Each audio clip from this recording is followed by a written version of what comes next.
Une auditrice qui pose une question sur les violences conjugales. Est-ce qu'elle doit pardonner les violences conjugales qu'elle a vécues?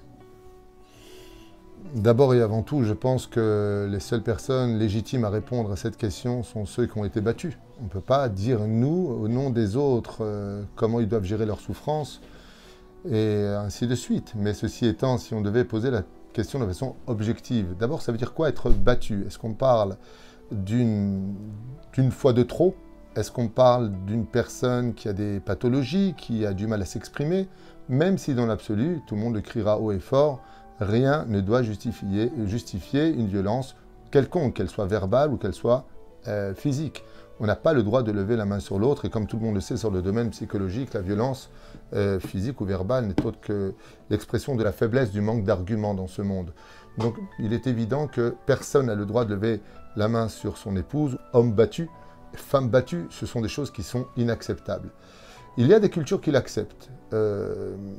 Certaines personnes, sans citer de pays, estiment, un jour on a posé d'ailleurs une question comme ça qui m'a fait un peu rire, il y a une femme, on lui a dit « Est-ce que vous acceptez que votre mari vous frappe ?» Et elle a répondu « Si je le mérite. » Pourquoi pas?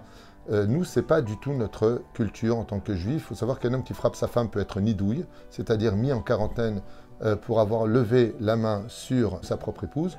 On n'a absolument pas le droit de lever la main sur une personne. Maintenant, est-ce qu'on doit pardonner ou pas?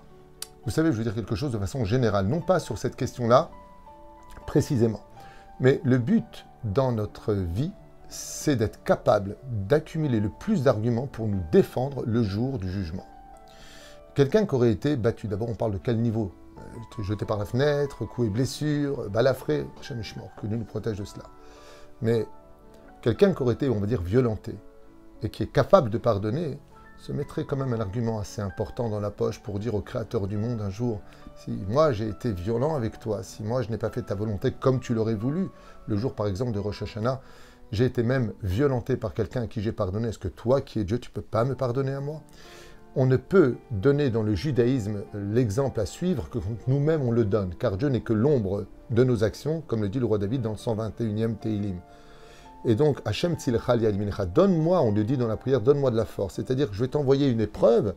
Est-ce que toi, tu serais capable de la pardonner? Parce que moi, ça fait des années que je te demande d'être shomer Shabbat, de manger kasher, de respecter la nida, et je n'existe même pas dans ton horizon. Donc, oui, on pourrait profiter, je dirais bien, d'une occasion malfaisante, d'une occasion absolument inacceptable, en disant, moi, j'ai reçu des coups et j'ai pardonné. Tu ne peux pas me pardonner malgré le fait que j'ai aussi frappé les lumières qui étaient allumées avant que je ne les éteigne par mes mauvaises actions. Donc, il y a tout ça qui peut rentrer en ligne de compte, mais je pense qu'il faut surtout voir chaque cas de façon personnalisée, non pas de façon générale. Parce qu'il y a coup et il y a coup, il y a des circonstances qui peuvent mener à mieux comprendre.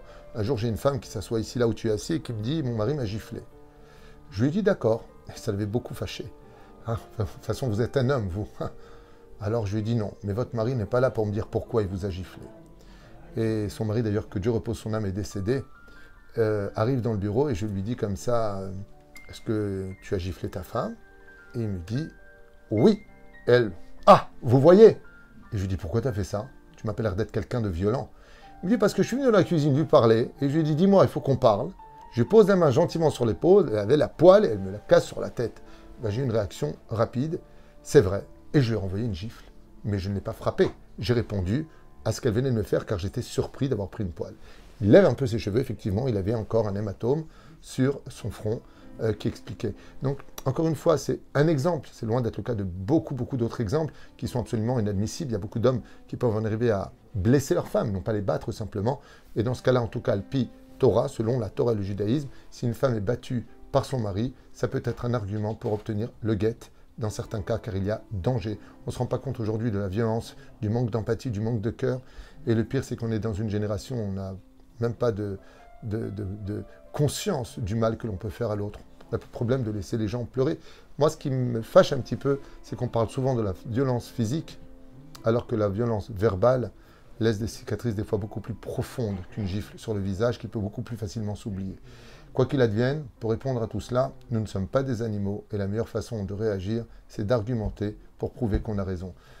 Manquer de respect à autrui, qu'il soit verbal ou physique, c'est d'un niveau de lâcheté qui ressemble plus à un animal qu'à un être humain. Merci beaucoup, Rav.